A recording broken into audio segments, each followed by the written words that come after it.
시조 주의로 환영하고 축복합니다. 은혜 받으시기 바랍니다. 네. 제목을 보시면 구원하시며 높이시는 하나님이라고 되어 있습니다. 구원이란 단어와 높이시는이란 두 단어가 하나님을 통해 이루어지기를 기대하는 제목인데요. 예수님 믿고 구원받은 우리는 오늘 이 말하는 구원은 예수 믿고 구원받아 천국 가는 영생을 이루는 구원을 말하지 않고 삶에 생기는 결핍에 대한 구원입니다. 여러분에게 수많은 문제들이 생길 때 그 문제의 해결자 되신 하나님을 통해서 구원이 이루어지는 것이죠. 예를 들어 물질의 어려움을 당하신 분들은 물질로부터 나는 구원받기를 원해. 병들어 계신 분들은 나는 질병으로부터 구원받기 원해. 상처받으신 분들은 마음의 치유와 회복에 대한 구원을 갈망할 것이고, 이렇게 뭔가 바라는 하나님을 통한 회복, 치유와 문제 해결의 응답을 받기를 원하죠. 이 하나님의 네 가지 방법을 좀 살펴볼 것이고요. 또 높이시는 하나님, 우리는 세상은 살면서 이렇게 스스로 높아지길 원하는 삶의 방식을 취하죠. 여러분이 애쓰고 노력하는 것은 회복과 치유를 넘어서 이제 좀 높아지고 성공하고 잘 되기를 바라는데, 스스로 높아지는 인생의 길도 있고 하나님을 통해 높아지는 인생의 길도 있습니다. 오늘은 하나님을 통해 높아지는 세 가지 방법을 좀 살펴보려고 합니다. 오늘 주인공은 물론 다윗입니다. 다윗은 인생의 시간들을 어린 목동으로부터 시작해서 왕에 이르기까지 가장 낮은 곳에서 높아짐의 경험도 해봤고요. 그리고 주어진 삶의 수많은 문제들과 어려움을 당하면서 그 모든 삶의 해결자 되시는 하나님을 경험하기도 했습니다. 여러분들은 이제 내 진짜 삶에서 하나님은 나의 삶을 높이시는 하나님, 그리고 나의 모든 문제 해결되신 하나님을 내가 경험하고 있는지를 한번 생각해 보시면서 다윗은 도대체 어떻게 이 길을 찾아서 하나님을 경험하고 구원하시는 하나님, 높이시는 하나님을 만났을까 한번 말씀을 통해 생각해 보도록 하죠. 시편 34편 18절을 보겠습니다. 여호와는 마음이 상한 자를 가까이 하시고 중심으로 통회하는 자를 구원하시는도다. 이게 마음이 상한 자를 가까이 하시는 하나님, 중심으로 통회하는 자를 구원하시는 하나님을 고백하고 있습니다. 다윗은 도망자의 시간을 꽤 오래 보냈는데 사울 왕으로부터 어느 순간 갑자기 생명을 취하려고 하는 사울 왕 앞에서 도망자가 될 수밖에 없었죠. 그리고 긴 광야의 시간을 보내게 되는데 3천 명의 군대를 동원한 사울 왕의 끝없는 추격 앞에 다윗은 어느 순간에 너무 억울해요. 그러니까 자기가 뭔가 잘못해서 당하는 고난이 아니고 나는 정말 진심을 다해서 믿음으로 골리앗도 물리쳤고 적들을 물리치고 나라를 위해서 최선을 다하고 충성스럽게 했는데 다가오는 결과는 사울 왕의 시기와 질투로 인한 협박이었고 죽음의 위협이었습니다. 그것도 3천 명의 군대를 동원한 끝없는 추격은 다윗을 너무 힘들게 만들었죠. 그리고 마음에 상처를 받기 시작했어요. 가까웠던 사람들이 배신자가 됐고 친구가 적이 돼버렸고, 그리고 함께 싸움에 나갔던 동료들이 자기를 죽이는 원수가 되어 있는 상황에 견딜 수 없는 상처가 컸고요. 상처받은 마음, 상한 마음은 절대로 행복할 수도 없고 기쁨도 없고 평안도 없습니다. 이 상한 마음이 아마 여러분도 많이 경험하는 마음일 텐데, 마음에 상처를 받고 누군가에 대한 배신감을 느끼고 억울한 생각이 들고 고통스러울 때 무너지는 이 마음이 얼마나 힘든 것인가를 아마 경험하실 거예요. 그리고 수많은 문제들의 결핍이 만들어낸 고통스러움도 아마 경험할 건데, 다윗은 이거를 도대체 어떻게 해결해 냈을까? 네 가지의 하나님을 경험하게 되는데, 이제 문제를 해결하시는 하나님, 그리고 결핍한 것을 채우시고 부족한 걸 채우시는 하나님, 치유하시는 하나님을 경험하게 됩니다. 다윗의 해결하는 방법의 첫 번째는 찬양이었습니다. 여러분이 너무 잘 아는 예배와 찬양이 다윗이 문제를 풀어내는 첫 번째 방식이었는데, 시편 34편 1절에 3절을 보겠습니다. 내가 여호와를 항상 송축하며 내 입술로 항상 주를 찬양하리이다. 내 영혼이 여호와를 자랑하리니 곤고한 자들이 이를 듣고 기뻐하리로다. 나와 함께 여호와를 광대하시다 하며 함께 그를 높이세. 다윗의 네 가지 방식을 이제 볼 텐데, 이 추천하는 다윗의 방식은 여러분이 알고 있는 이론과 그 생각을 뛰어넘습니다. 일단 우리는 힘들고 어려울 때, 억울할 때, 상처받았을 때 불평과 원망이나 분노를 잠재우고 그럼에도 불구하고 하나님을 예배하고 찬양하는 마음이 내게 있을까? 한번 먼저 생각해 보셔야 돼요. 그리고 이 조치를 취하는 방식이 얼마나 중요한지도 아셔야 됩니다. 여러분의 몸은 아프면 치료해야 된다는 걸 알아요. 그래서 몸은 깔아지고 너무 고통스럽고 꼼짝하기도 어려운데 우리는 치료를 위해서 병원을 찾습니다. 내 몸이 스스로 움직일 수 없으면 119를 부르기도 할 것이고요. 또는 주변에 전화를 해서 나 좀 병원 좀 데려가줘 이렇게 부탁할 수도 있고, 주변에서 아마 그렇게 여러분에게 강요하든지 권면하든지 병원으로 이렇게 모시고 갈 수도 있죠. 어떤 방식이든 내가 몸이 이상이 생기고 아플 때에 이거는 내 몸은 스스로는 깔아지고 꼼짝도 못하고 고통스럽고 신음하지만 거기에 묶이지 않아요. 왜냐하면 치료를 해야 되니까. 치료하기 위해서 힘들지만 병원에 가고 부끄럽지만 몸을 내보이면서 의사한테 자신의 몸을 내보이고, 또 너무 고통스럽지만 수술을 해서라도 치료를 반드시 하려고 하고 거기에 길을 찾아내려고 애씁니다. 우리의 몸은 살아가는 동안 필요한 거잖아요. 그리고 우리의 몸은 육신은 죽음과 함께 흙으로 돌아갑니다. 그런데 영원히 있는 게 영혼이라는 것이고 우리의 마음이에요. 근데 우리의 마음과 영혼은 영원한 것인데 마음이 병들었어요. 치료가 필요해요. 근데 우리는 치료를 안 해요. 이게 이제 우리한테 진짜 문제예요. 여러분의 마음에 불평과 원망이 들어가고 상한 마음으로 상처받은 마음이 있고, 또 주어진 삶의 절망과 낙심과 분노심, 두려움, 절망, 이 부정적 감정들이 나를 묻고 있으면 병든 마음이고 병든 영혼이 되어버렸습니다. 그러면 여러분이 몸을 회복하려고 애쓰는 것처럼 여러분의 마음과 영혼을 치료하시려고 해야 되잖아요. 근데 방치해버리기 시작해요. 아니, 그냥 더 거기로 더 악화되는 길로 선택을 합니다. 그래서 화가 나면 이게 화를 분노로 표출해서 언어로 행동으로 드러나기 시작합니다. 상처받은 마음은 누군가를 원망하고, 상처받은 마음을 끌어안고 하나님을 원망하고, 그리고 자신의 신세를 한탄하면서 계속 나락에 빠지듯 그렇게 묶여갈 때가 많아요. 내가 찬양과 예배가 얼마나 중요한지를 알지만 화가 나 있는 상태로 하나님을 예배하고 찬양하는 마음의 회복이 되시나요? 병원에 가시도 치료를 해야 되니까 내가 이렇게 찬양을 해야 돼, 나 찬송해야 돼, 예배를 드려야지, 이렇게 치료를 시작하셔야 되는데 이 변화가 안 일어난다는 게 우리의 가장 큰 문제입니다. 다윗은 자신의 삶이 시궁창처럼 처박히고 억울하고 고통당하고 도망자가 되고 이 시간을 보내면서 하나 결단을 합니다. 이렇게 말해요. 내가 여호와를 항상 송축하며 내 입술이 항상 주를 찬양하리이다.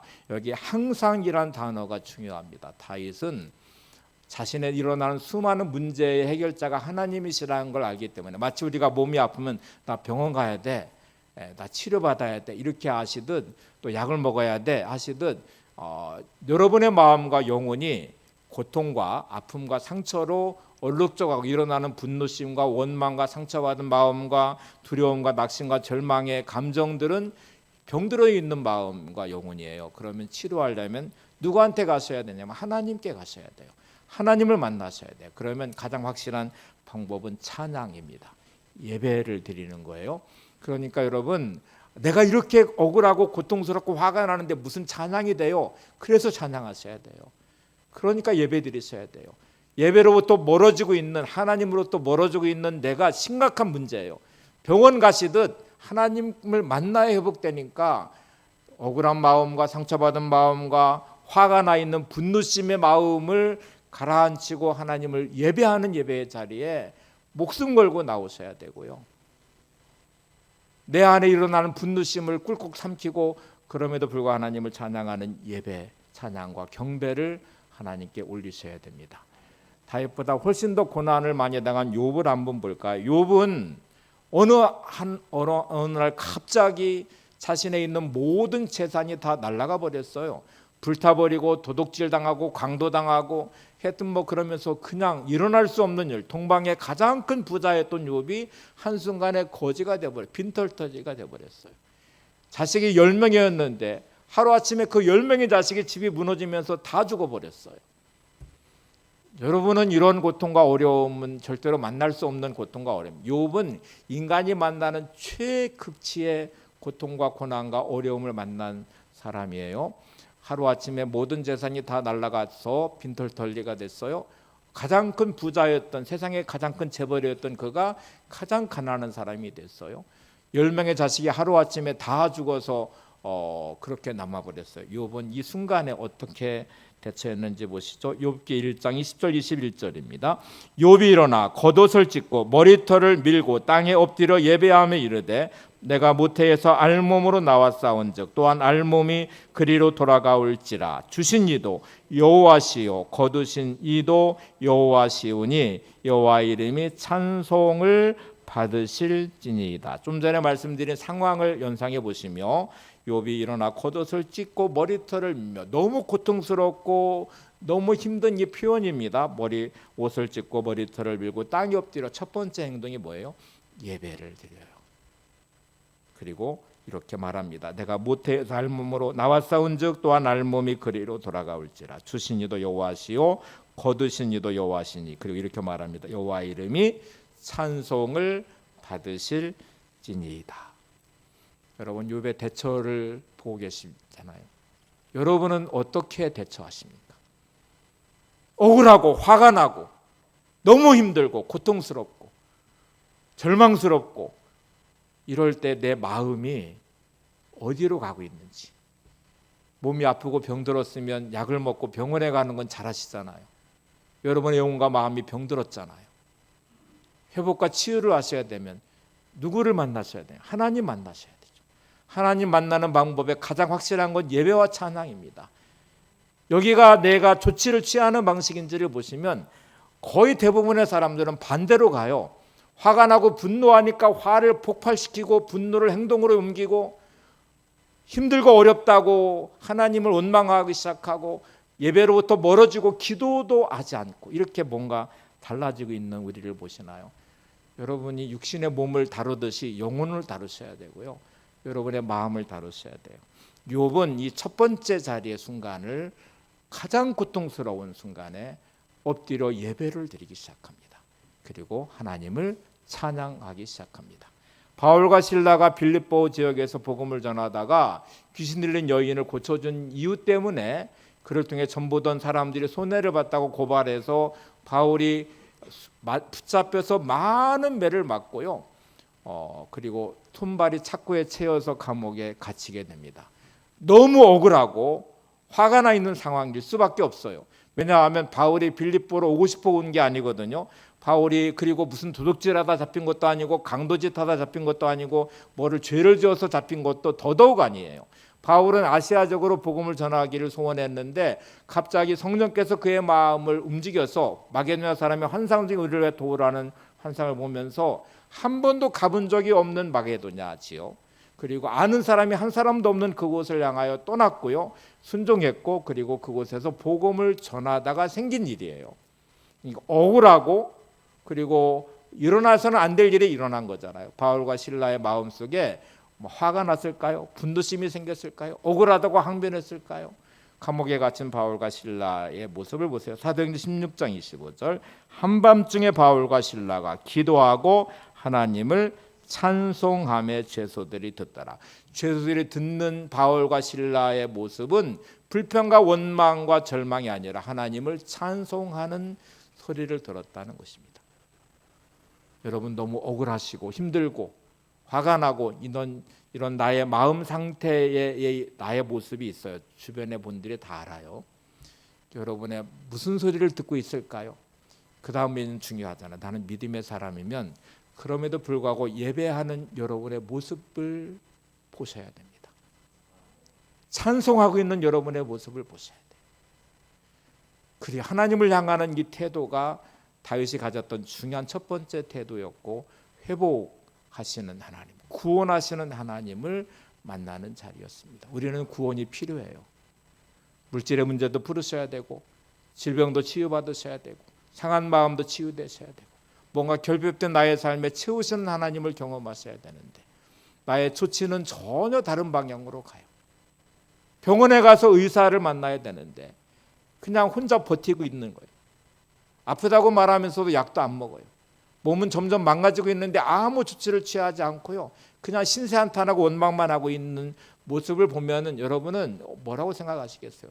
참 미련하고 바보 같다고 할 거예요. 하나님 보실 때 여러분의 모습 보면서 너 왜 그렇게 있냐? 너 지금 나 만나야 되잖아. 나한테 치유받아야 되잖아. 내가 너를 구원할 수 있거든. 그러니까 나를 만나야 돼. 그러면 첫 번째 방법은 말할 것도 없이 예배와 찬양이거든요. 다윗은 결단했어요. 내가 항상 하나님 여호와를 송축하며 그를 항상 찬송할지어다. 이 항상이란 단어를 기억하시고, 두 번째는 기도입니다. 시련을 만날 때 기도로 바꾸는 것이 문제 해결의 방식인데, 시편 34편 4절에 7절을 보세요. 내가 여호와께 간구하며 하매 내게 응답하시고 내 모든 두려움에서 나를 건지셨도다. 그들이 주를 앙망하고 광채를 내었으니 그들의 얼굴은 부끄럽지 아니하리로다. 이 곤고한 자가 부르짖음에 여호와께서 들으시고 그의 모든 환난에서 구원하셨도다. 여호와의 천사가 주를 경외하는 자들을 둘러 진치고 그들을 건지시는도다. 여호와께 간구하며 내게 응답하시고 내 모든 두려움에서 기도하니까 하나님 응답하시고 건지셨다고 말합니다. 그들을 주를 앙망하고 광채를 내었으니 그들의 얼굴은 부끄럽지 아니하로다. 이렇게 말한 다음에요, 내가 이 곤고한 자가 부르짖음에 여호와께 들으시고 모든 환난에서 뭐 하셨대요? 구원하셨도다. 여호와의 천사가 주를 경외하는 자를 둘러 진치고 그들을 건지시는도다. 기도할 때에 응답하시는 하나님, 건지시는 하나님, 구원하시는 하나님, 보호하시는 하나님을 만나게 돼요. 앞에 바울과 실라는 감옥에 갇혔을 때 보인다면 기도하고 하나님을 찬송하며 이렇게 돼 있잖아요. 순서가 기도하고 찬송하며, 찬송하고 기도하며 이렇게 순환되셔야 되죠. 여러분이 문제를 만나면 찬송하고 그 마음으로 하나님께 기도하고, 또 바윗은 찬송하고 기도하잖아요.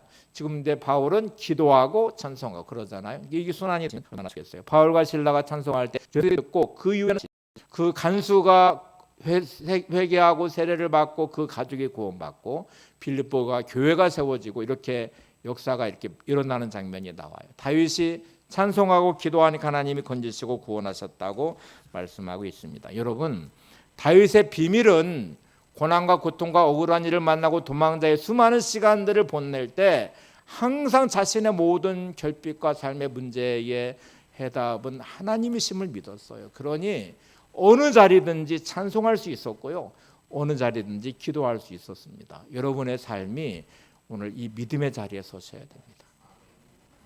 힘들고 억울하다고 항변하지 마시고 엎드려 눈물로 기도하는 자리가 되셔야 돼요. 화가 난다고 그거를 언어로 행동으로 표출하지 마시고 엎드리셔서 여러분의 마음을 주께 아뢰시며 하나님을 찬송하시고 기도하셔야 돼요. 그의 그 하나님을 내가 만나야 나를 회복시키실 분은 하나님이시니까, 나를 지켜주실 분은 하나님이시니까.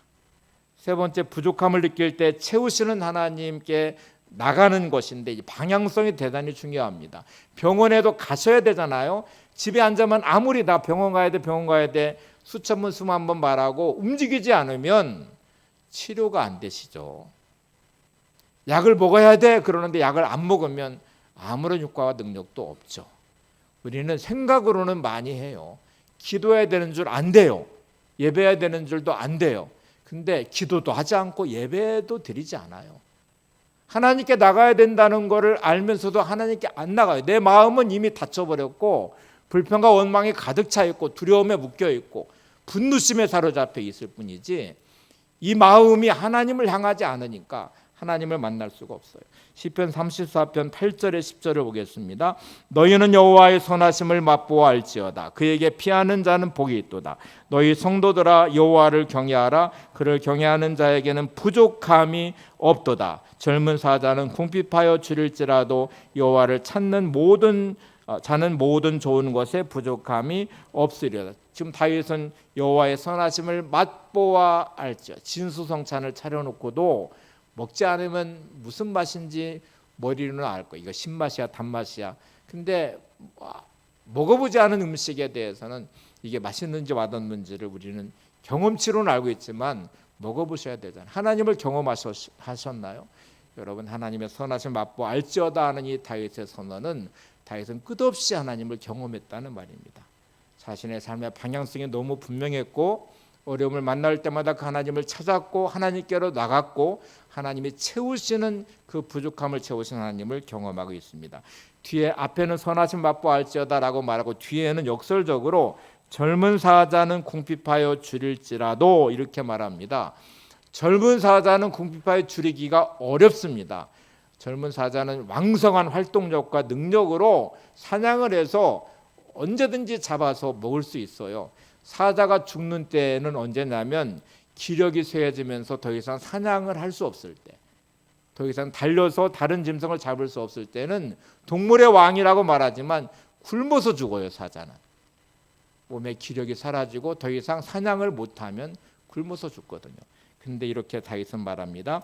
젊은 사자는 궁핍하여 줄일지라도. 있을 수 없는 일이거든요. 근데 젊은 사자가 궁핍하여 줄여도 뒤에 보세요. 여호와를 찾는 자는 모든 좋은 것에 부족함이 없으리로다. 하나님을 찾는 성도, 하나님께로 나가는 성도. 여러분 문제가 생기고 부족함과 결핍이 생길 때 여러분의 열정을, 세상을 향하는 열정을 하나님께로 향하셔야 됩니다. 하나님을 만나셔야 되고요. 하나님을 찾으셔야 되고 채우신 하나님의 은혜를 경험하셔야 됩니다. 열정과 막 내 이 마음을 세상에 쏟으면서 우리는 문제를 해결해 보려고 뭔가 애쓰고 부족함을 채워 보려고 몸부림치는 그 마음이 하나님을 향하여는 없어요. 불평하는 마음이 하나님을 향한 마음이 사라지게 만들었어요. 세상에 동분서주하는 분주함의 내 열정이 하나님을 찾는 마음도 사라지게 만들었어요. 이게 우리의 진짜 문제이지 않겠어요?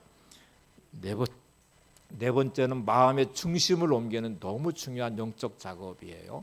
자, 찬양, 기도, 방향성 하나님께 나가는 것. 지금 네 번째는 뭐라고요? 마음의 중심을 하나님께로 옮기는 것입니다. 같이 읽겠습니다. 시작. 마음이 상했을 때 마음의 중심을 하나님께로 옮겨 놓으면 치유하시는 하나님을 경험하게 됩니다. 11절부터 17절까지의 내용인데 길어서 제가 내용은 성경 말씀을 안 써서 제가 설명을 해드릴게요. 여러분은 마음이 상했을 때 내 마음의 중심을 잘 들여다보세요. 이 마음의 중심의 상함은 화가 나고 분노하고 그리고 막 억울하고 속상하고 막 이렇게 하는 이 감정의 마음의 중심이 그 마음의 중심이 어디에 머물러 있는지를 보셔야 돼요. 이 마음의 중심이 하나님께로 옮겨 놓으시는 게 이제 중요한 건데 옮겨지고 있으신가요? 억울한 마음의 중심을 하나님께로 옮겨 놓으면 앞게 말한 찬양과 기도와 감사가 이제 흘러넘치는 마음으로 바뀌어져야 되잖아요. 분노심의 마음과 억울함의 마음, 화가 난 마음의 중심이 하나님께로 옮겨 놓으면 그 마음이 사라져야 되잖아요. 이렇게 옮기는 게 중요한데 이제 안 옮기는 게 문제예요. 나는 그 마음의 중심에 묶여가지고 거기로 계속 방향을 잡습니다. 그러니까 막 분노심을 표출하는 언어와 행동들이 막 드러나기 시작해요. 두려움과 염려에 묶여있는 마음이 나를 절망하게 만들어요. 상처받은 마음이 신세한탄하게 하고 누군가를 원망하게 만들어요. 이게 중심이 안 바뀌어요. 안 바뀌니까 안 옮겨지니까 결국 이 마음이 회복이 안 되는 거죠. 다윗은 분노심, 상처받은 마음, 억울함이 언어로 표출되는 것을 그 위험함을 알아서 13절에 내 혀를 악에서 금하며 내 입술을 거짓에서 금한다 이렇게 고백해요. 그러니까 지금 내 언어가 표출되려고 하는 것을 금하기 시작하고 뭔가 이익을 위해서 거짓말하려는 것도 금하기 시작한대요. 행동도 버립니다. 14절 악을 버리고 선을 행하며 화평을 찾아 따른다고 고백합니다. 그러니까 지금 마음의 중심을 계속 하나님께로 옮겨 놓기 시작해요. 이게 영적 작업이 대단히 중요합니다. 여러분은 화가 나고 분노심이 생길 때 그 마음의 중심을 그냥 가지고 계시면 안 되고 옮겨 놓으셔야 돼요. 하나님께로. 언어로 표출되는 그 언어를 금하셔야 돼요. 화가 난 언어를 표출하는 순간에 그 악함이 드러나기 시작하고요. 그 온통 그 언어의 행동들이 주변 사람들을 고통스럽게 만들고 지옥으로 바꿔놔 버려요. 그리고 그렇게 하는 내 마음이 천국을 경험할까요? 그런 나는 또 상처를 받고 더 힘들어질 확률이 많아요. 그래서 다윗은 내 혀를 악에서 금합니다. 내 행동들을 금합니다. 이유가 있습니다. 15절에 여호와의 눈은 의인을 향하시고 그의 귀에는 그들의 부르짖음을 귀 기울이시는도다. 하나님의 눈은 누구를 보시냐면 의인에게 향하신대요. 여러분의 그런 마음과 행동과 언어를 주목하시는 게 아니고 마음의 중심을 옮겨놓는 그 모습을 보시며 회복을 시키실 것입니다. 하나님은 여러분이 부르짖는 간구의 기도를 귀 기울이신대요. 여러분의 불평과 원망의 귀를 기울이시는 게 아니고요, 마음의 중심을 옮겨놓고 고백하는 찬양과 기도와 그 모습에 주목하시고 그 부르짖는 기도를 들으시고 여러분을 구원하시고 치료하시고 회복시키실 것입니다. 오늘 이 네 가지 수치를 기억하시기 바랍니다. 여러분의 주어진 삶의 자리가 몸을 위해서 약을 먹고 병원 가시듯 이제 조치를 취하셔야 됩니다. 찬양으로, 기도로, 하나님을 만나는 자리로, 그리고 마음의 중심을 옮기는 것으로 조치를 취하시면 시편 147편 3절 보세요. 상한 자들을 고치시며 그들의 상처를 싸매시는도다. 하나님은 어떠신다고요? 상한 자들을 고치시며 그들의 상처를 싸매시는 하나님이시래요. 자, 이제 여기 부족한 걸 채우시고 문제 해결하고 상한 마음을 치유하시는 그 구원의 하나님은 또 여러분을 높이시는 하나님이시랍니다. 높이시는 하나님. 시편 75편 6절 7절을 보겠습니다. 무릇 높이는 일이 동쪽에서나 서쪽에서 말미암지 아니하며 남쪽에서도 말미암지 아니하고 오직 재판장이신 하나님이 이를 낮추시고 저를 높이시느니라. 사울이 왕이 된 것도 하나님이 높이신 것이거든요. 그 왕이 된 것을 스스로 지키려고 하다가 다윗을 시기 질투하면서 경쟁 구도로 가다가 사울은 무너졌고 그리고 죽음을 만났습니다. 다윗은 목동에서부터 왕이 되는 과정은 자신의 힘과 능력으로 높아지는 자리가 아니었어요. 세상은 사울왕은 끝없이 다윗을 낮추고 죽이려고 추격하지만 하나님이 다윗을 지키시고 보호하시고 구원하시고 하나님이 다윗을 높이셨어요. 그리고 왕이 되게 하셨어요. 이 원리를 잊으시면 안 됩니다. 동으로 이렇게 말합니다. 지금 보시면 동쪽이나 서쪽으로 말미암지 아니하고 남쪽으로 말미암지 아니하고 무릇 높이는 일이 이렇게 말했어요. 그러니까 여러분 높아지는 게 동서남북 동분서주하면서 여러분의 힘과 누가 나를 높이지 않을까 이렇게 해서 높아지는 게 아니고요. 오직 재판장이신 하나님이 이를 낮추시고 저를 높이시느니라. 누가 낮추시고 누가 높이셔요? 하나님이 낮추시고 높이신대요. 왕인 사울을 세운 것도 하나님이시고 왕인 사울을 폐하신 것도 하나님이시고 목동인 다윗을 높이신 것도 하나님이시고 도망자였던 다윗의 생명을 보호하시며 왕으로 세우신 분도 하나님이세요. 이 하나님을 기억하시기 바랍니다. 제가 이제 에스더에 나와 있는 에스더 모르드게 이야기를 좀 하려고 오늘 이제 세 가지 높이는 방식에 대한 말씀을 드릴 텐데 일단 이 내용을 한번 좀 숙지해 보죠. 에스더 모르드게는 포로로 바벨론 포로로 끌려간 2세대 3세대입니다. 그러니까 이미 부모님이 포로로 끌려가서 포로였던 이들이 바사메데 제국, 페르시아 제국이 오면서 이제 여러 민족이 섞여 있잖아요. 근데 와스디 왕비가 폐해되고 나서 아하스웨로 왕이 이제 왕비를 간택을 해요. 근데 유대인인 거를 말하지 않고 그 간택에 참여해 모르드게가 참여시켜요. 그래서 이제 에스더가 왕비가 됐습니다. 높아졌죠. 모르드게는 성을 지키는 문지기였습니다. 그러니까 관직으로 말하면 가장 낮은 문지기였어요. 이 상황이 에스더의 앞에 있는 내용인데 갑자기 하만이라는 사람이 등장하더니 이 사람이 점점 높아져서 2인자 아하스웨로 왕 다음에 높은 사람이 됐습니다. 그러니까 이제 나는 왕 외에 나보다 높은 사람이 없다 하고 교만해진 하만이 있는데 궁궐을 들락날락하면서 성문을 통과할 때에 다른 사람들은 다 부러워하고 하만이 이제 지위가 높아졌으니까 다 고개 숙이고 절을 하고 그러는데 모르드게는 하나님 외에는 누구 인간에게 굴복하지 않잖아요. 그러니까 모르드게한테 절하지 않고 굴복하지 않아요. 너무 기분이 나쁜 거예요, 하만이. 그래서 알아봤더니 이게 유대인이래요. 그래서 모르드게를 죽이려고 계획하고 그것도 속이 안 풀리니까 그러면 너가 속한 유대 민족을 내가 다 말살시키겠다 해서 계략을 짜서 왕의 허락을 받은 다음에 30일 뒤에 모든 유대인들을 다 몰살시키고 모로드게를 죽이기로 결정을 했어요. 왕의 허락까지 받아놨어요. 이 상황의 소식을 들은 모로드게가 유대인들이 통곡하기 시작하고요. 그리고 옷을 벗고 하나님께 기도하면서, 모로드게가 이제 조카이거든요. 에스더가 모로드게가 키웠어, 양육해서 왕비가 되게 했잖아요. 그래서 에스더에게 우리 민족이 다 죽게 됐다. 내가 죽게 됐다. 너 왕비니까 왕한테 가서 이 사실을 알리고 우리를 구해라, 이렇게 말하니까 이때 궁궐에 원칙이 하나 있었어요.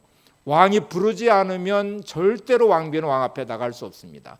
왕 앞에 나가면 왕의 명령에 불복종하는 것이 되어서 폐위시킬 수도 있고 죽일 수도 있는 게 이 당시 법이었어요.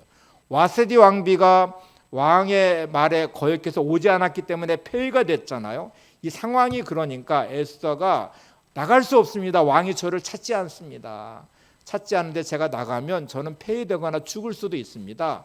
이렇게 들어줄 수 없음에 대한 말을 하니까 모로드게가 하나님이 너를 이때를 위해서 너를 세우신 줄 너는 모르느냐? 네가 만약 이거 안 하면 하나님이 다른 방법으로 구원하실 것이지만 너는 하나님이 너를 심판하실 거다. 이렇게 무서운 경고를 내려요. 그래서 에스더가 결단을 하고 그러면 저를 위해서 3일 동안 금식하며 기도해 주세요. 저도 지녀들과 함께 3일 동안 금식하고 죽으면 죽으리다 하고 왕 앞에 나가겠습니다.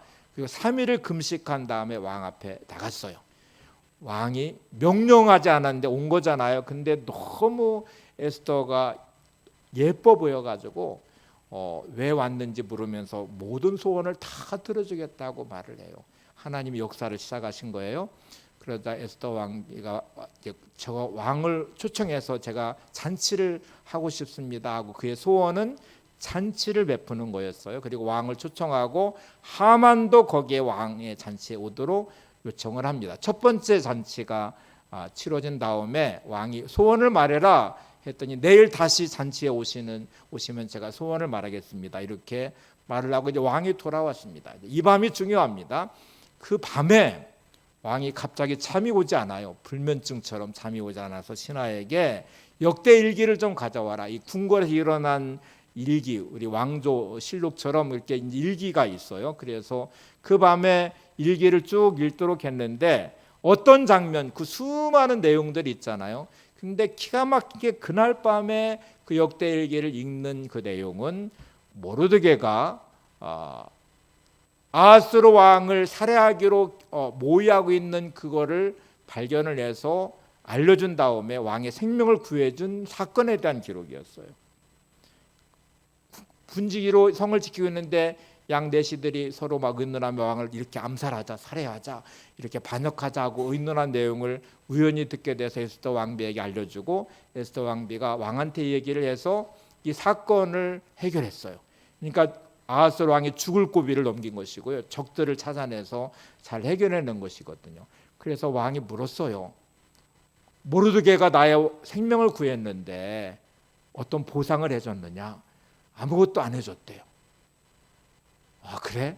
그러면 뭔가 보상을 해줘야 되는데 하고 날이 샌 다음에 하만이 이제 모르드게와 온 유대 민족을 다 죽이기로 한 이 하만이 궁궐에 아침 일찍 찾아옵니다. 이유는 30일을 못 기다리겠다. 오늘 죽이자.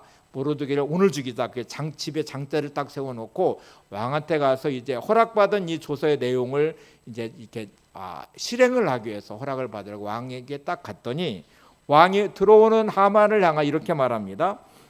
내가 존귀하게 하기를 원하는 사람이 있는데 그 사람에게 어떻게 해줬으면 좋겠느냐 이렇게 질문을 해요.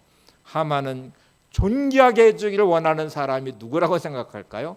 자기라고 생각했어요. 내가 2인자잖아요.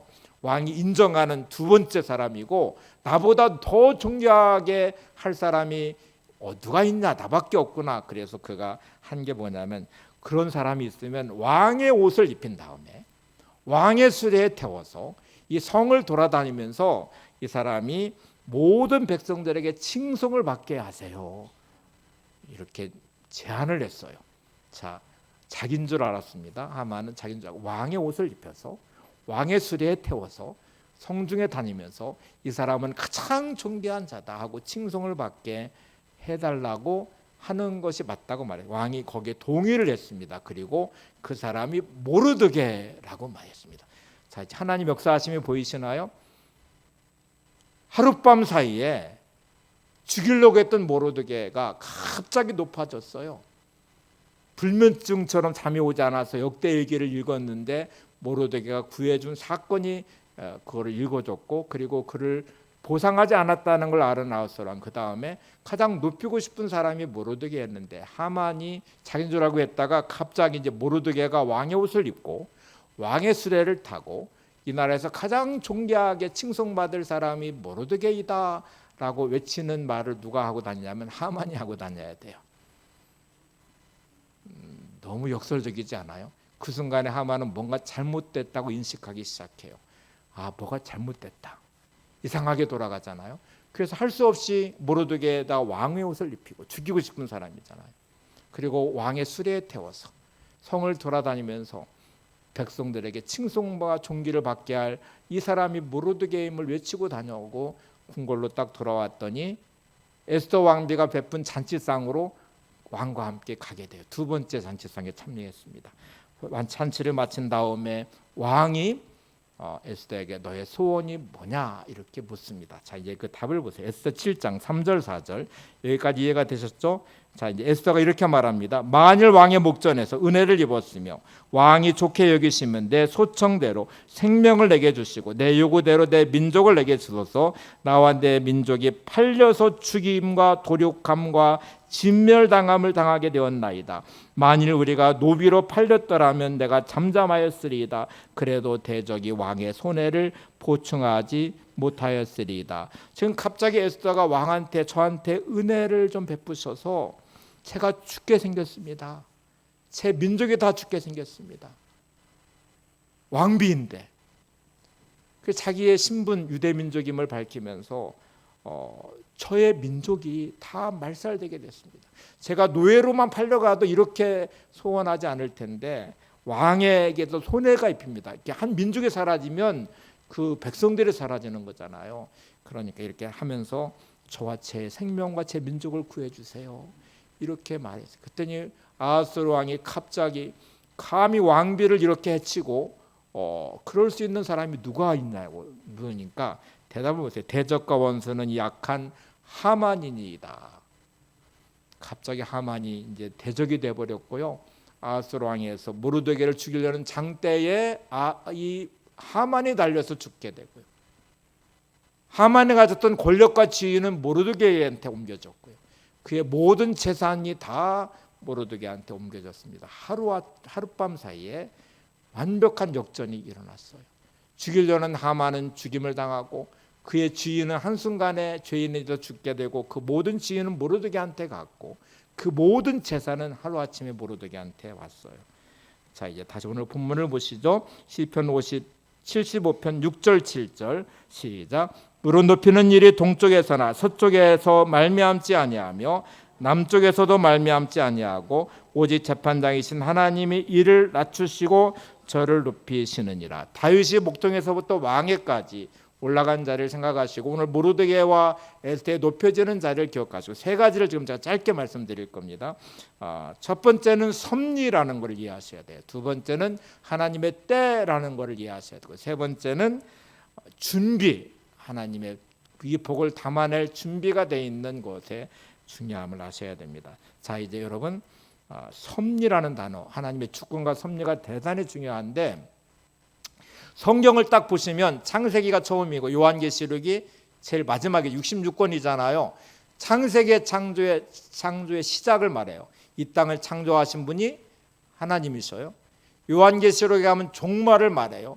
이 땅의 마지막 종말에 주님이 재림하시고 심판하시고 모든 것을 끝내시는 영원한 심판이 있습니다. 이때 믿지 않는 사람들은 지옥에 갈 것이지만 믿음의 사람들은 새하늘과 새 땅 영원한 하나님의 나라로 간다는 것이 마지막 요한계시록의 내용이에요.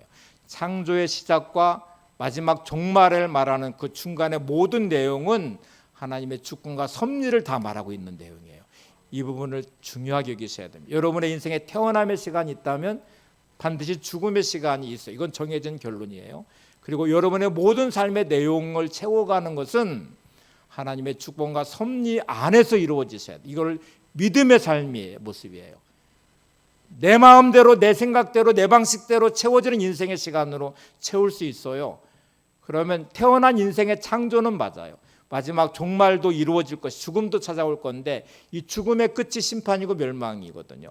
근데 여기에 구원과 영원한 생명과 새하늘과 새 땅으로 가는 이 길은 이 안에 하나님의 주권과 섭리 안에서 이루어진 여러분의 믿음과 삶이 필요합니다.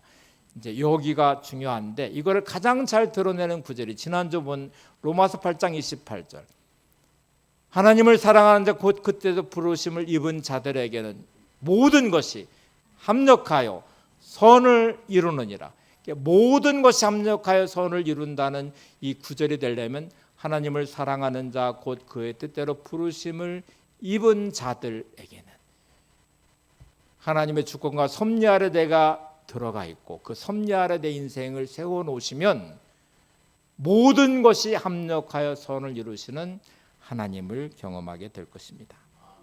이제 여러분 이 부분을 잘 보세요. 다윗의 인생이 무너지잖아요. 사울 왕에 의해서. 근데 하나님의 섭리 아래 자기를 넣어놨어요. 어떻게 넣었어요? 찬양하고 기도하고 하나님께로 나가서 만나고 그리고 마음의 중심을 옮겨 놓으면서 하나님의 주권과 섭리 아래 자기를 넣어 놓으니까 하나님이 그를 높이셨어요. 요셉의 인생이 하루아침에 형제들한테 팔려서 노예로 팔려갔어요. 보디바르 안의 유혹을 물리쳤다는 이유 때문에 감옥에 갇혔어요. 그렇게 무너져버린 그의 인생이 애굽의 총리가 오늘날 갑자기 돼요. 자, 하나님의 주권과 섭리 아래 요셉은 믿음을 계속 지키면서 하나님이 함께 하심의 자리로 자기를 세워놨습니다. 오늘 에스더와 모르드게도 어떻게 회복이 되나요? 계속 믿음으로 자신을 세우고 하나님의 인도하심 안에 거할 때 하나님의 주권과 섭리 아래 높아지게 됐어요. 여러분, 여러분의 삶이 마치 보자기에 쌓이듯이 하나님의 주권과 섭리의 보자기 안으로 들어가셔야 됩니다. 어떻게 들어가나요? 다시 말씀해 보세요. 찬양, 기도, 하나님께 나가는 것, 그리고 마음의 중심을 하나님께로 옮겨놓는 것입니다. 이것이 되지 않으면 여러분은 주권과 섭리로 벗어나서 내 마음대로 인생을 살아가기 시작하는 거예요. 거기는 하나님께서 주목하시고 회복시키는 그 주권의 능력을 경험하기가 어렵습니다. 두 번째는 때에 대한 부분인데 내 때는 우리가 중요하죠. 우리는 뭔가를 하면서 내 때를 소망해요. 이때 이루어, 이때 응답해야 돼야 돼. 이때 잘 돼야 되고 이때 열매를 맺어야 되고 그런데 하나님은 하나님의 때를 기다리시고 계셔요. 이 때라는 게 얼마나 중요한지 아세요? 모르드게를 한번 보실래요? 아하수르 왕의 생명을 구해줬잖아요. 그를 반역하고 암살하려는 사람들의 거를 들어서 알려줬고 그 조치를 취해서 그들을 붙잡아서 아하수르 생명의 왕이 구해졌거든요. 근데 모르드게한테는 아무런 보상이 없었어요. 자, 모르드게 입장에서는 억울하죠. 화가 나죠. 내가 왕의 생명을 구했는데 나한테 아무것도 안 해줘? 보상도 안 해줘? 우리는 이런 억울함이 있을 때가 많습니다. 어떻게 네가 나한테 이럴 수 있어? 하나님 저한테 어떻게 이러실 수 있습니까? 라고 말하는 그 순간을 보세요. 만약에 모르드게가 이때 보상을 받았어요. 그래서 관직이 높아졌어요. 그래도 하만 밑입니다. 하만이 2인자거든요. 그가 뭐 출세해서 장군이 됐다고 해보세요. 그래도 하만 밑에 부하예요. 달라진 게 아무것도 없어요. 근데 여러분 아무런 보상이 이루어지지 않은 상태로 지나간 시간들이 그날 밤 왕이 역대 기록을 읽으며 자기가 생명을 구해준 모르드게를 봤어요. 아무런 보상도 해주지 않았대요. 그리고 그 다음날 하만을 통해서 왕의 의복을 입혀주고 왕의 수레를 태워서 성중에 다니는 백성들 향해서 가장 칭송받을 경배할 대상의 아름다운 역전을 시키신 분이 누구세요? 하나님이세요. 하나님의 때를 보고 계신가요? 밀물의 때가 되면 바닷물이 쏠려서 나가버립니다. 배는 시궁창에 처박히도 널브러져 있어요. 이 배는 뭐를 기다려야 되나요? 밀물의 때를 기다려야 돼요. 바닷물이 밀려올 그때를. 물을 퍼다가 아무리 부어다가 배가 띄어지지 않아요. 바닷물에 나갔던 썰물이 밀려서 밀물의 때가 되면 이 배는 바다 위에 떠서 항해를 시작할 것입니다. 여러분, 하나님의 때를 기다리셔야 돼요. 하나님의 은혜의 때를, 밀물의 때를 기다리고 하나님의 영광 역사하심을 기대하셔야 됩니다. 세 번째, 이 준비가 너무 중요해요. 여러분은 오늘의 시간이 하나님의 은혜를 담아낼 믿음의 그릇을 준비하십니까? 그릇을 깨끗이 씻어야 음식을 담듯이 여러분의 영혼은 씻어지고 있습니까? 눈물의 기도로 회개함으로 영혼을 깨끗이 하며 주의 은혜를 담아내고 주의 말씀을 담아내고 하나님의 때를 기다리며 오늘도 여러분의 시간을 보내시나요? 에스더의 3일의 금식과 죽으면 죽으리라는 결단과 왕후가 된 것을 하나님의 때에 맞추어서 하나님 인도하심을 고백하는 그 자리, 모르드게가 주어진 삶에 실망하고 낙심하지 않고 믿음으로 시켰던 그 시간들, 이게 하나님이 채우시는 때와 높이시는 때를 만나는 자리였어요. 여러분의 인생이 꼭 그렇게 되시기를 바랍니다. 구원하시는 하나님, 높이시는 하나님을 만나시고 그 은혜를 누리시는 여러분들 되시기 바랍니다. 마음이 상한 자 함께 부르신 다음에 기도하죠.